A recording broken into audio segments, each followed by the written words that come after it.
अमृता झा एकटा कोवर गीत गाबि रहल छी। अहाँ सबके गीत नीक लागे तो वीडियो के लाइक करब और केहन लागल कमेंट में कहबे। और जे चैनल पर नया छी हुनका से आग्रह है कि चैनल के सब्सक्राइब करू। जय मिथिला, जय। कंचन महल मानिक केरा दियरा,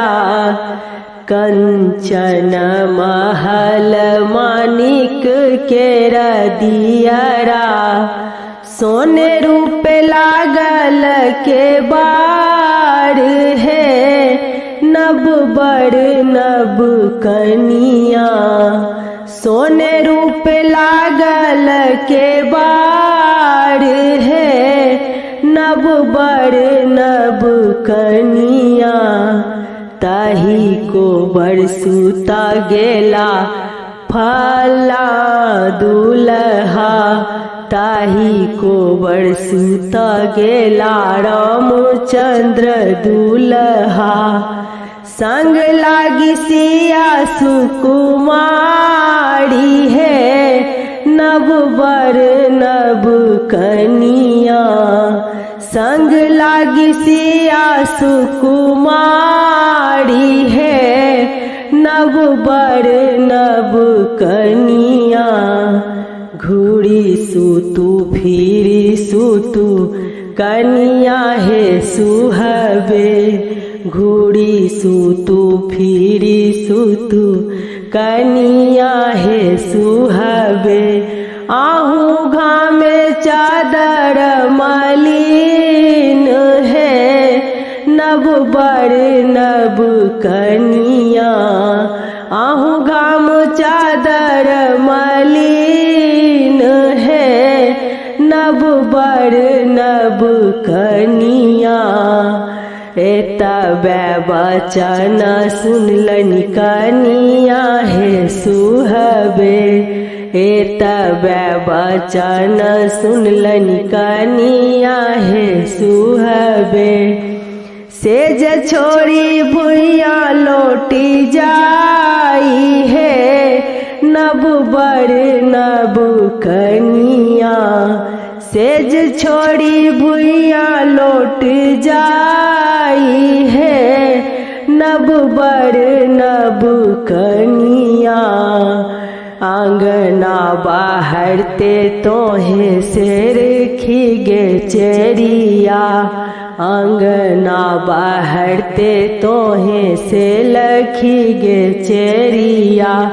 सारा हो जी दिया ने बजाई है, नब बड़ नब कनिया, सारा हो जी दिया ने बजाई है, नब बड़ नब कनिया,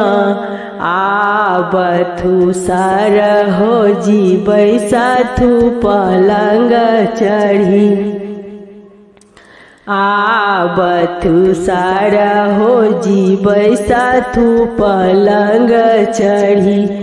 देख लिया ननदो चरित्र है, नब बड़ नब कनिया, देख लिया ननदो चरित्र है, नब बड़ नब कनिया, हमरो ननदिया नंदोसिया गंगा जी के मांगल, हमरो ननदिया नंदोसिया गंगा जी के मांगल, से हो को न सुनती को बोल है, नब बड़ नब कनिया, से हो को न सुनती को बोल है, नब बड़ नब कनिया, जुगे जुगे जीवथु रामचंद्र दुल्हा, सिया सुब के बढ़न वही बात है, नब बड़ नब कनिया, सिया सुब के बढ़न वही बात है, नब बर नब कनिया कंचन महल मानिक के दियरा कंचन महल मानिक के दियरा सोने रूप लागल के बा